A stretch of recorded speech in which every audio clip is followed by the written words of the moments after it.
একজন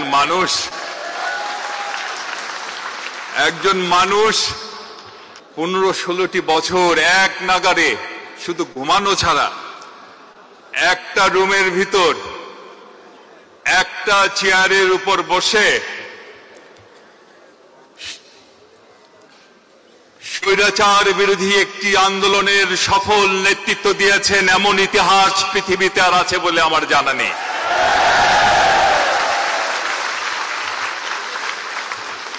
তবে ওই ঘর এবং ওই চেয়ারটা আমার মনে হয় time has come to say goodbye.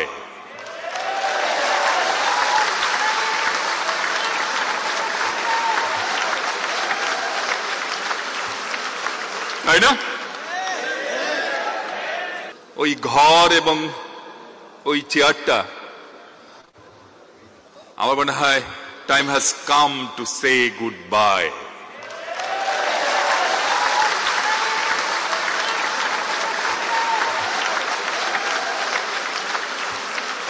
তাই না? এবং স্বেচ্ছাসেবকেরও প্রস্তুতি নিতে হবে ওই কথা বলার জন্য, welcome hour leader, welcome back hour heart.